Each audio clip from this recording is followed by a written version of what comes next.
ગુજરાતના પૂર્વ મુખ્યમંત્રી આનંદીબેન પટેલ બાદ હવે તેમની પુત્રીને પણ ગુજરાતમાં એક મહત્વનો હોદ્દો સોંપવામાં આવ્યો છે, જેને લઈ વિગતવાર ચર્ચા કરીએ.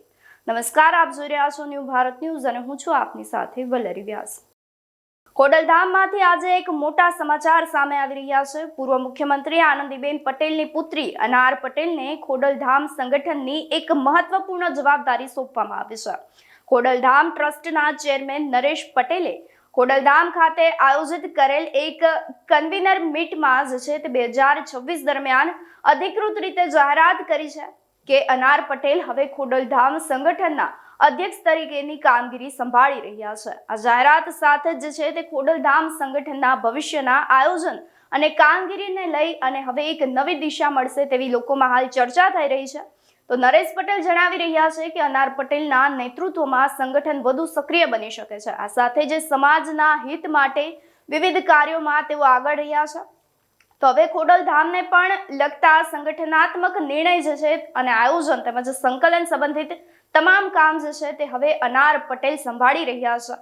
કન્વીનર મીટમાં હાજર આગેવાનો અને સભ્યો આ નિર્ણયને આવકાર્યો છે. આ સાથે જ અનાર પટેલની નવી જવાબદારી બદલ શુભેચ્છાઓ પાઠવી હતી. ખોડલધામના વિકાસ અને સમાજ સેવા માટે આ નિર્ણય મહત્વનો માનવામાં આવી રહ્યો છે.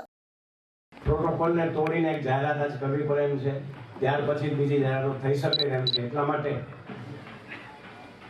મને જણાવતા ખૂબ જ આનંદ થાય છે, ગૌરવ થાય છે અને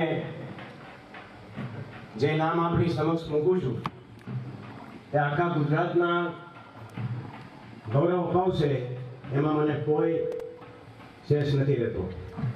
ત્યારે ખોડલધામના સમગ્ર સંગઠન અધ્યક્ષ તરીકે આજે અનારબેન પટેલની જાહેરાત કરવામાં આવે.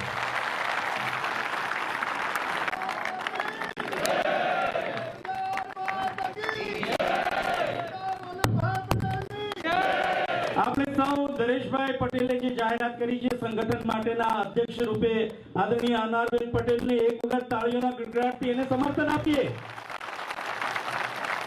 કન્ટિન્યુ. હાથ ઊંચા કરીને તાળીઓનો ગડગડાટ.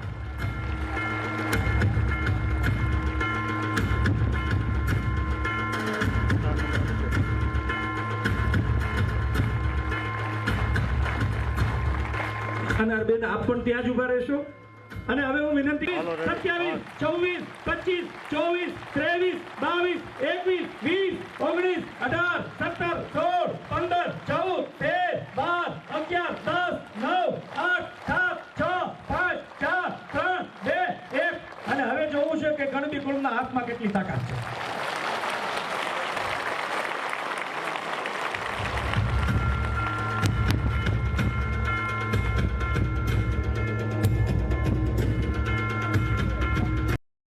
આપનું શું માનવું છે તે અમને કમેન્ટ કરી ચોક્કસથી જણાવશો. તેની સાથે જ અમારી ચેનલ ન્યૂ ભારત ન્યૂઝને લાઇક, શેર અને સબસ્ક્રાઇબ કરવાનું ભૂલશો નહીં. નમસ્કાર.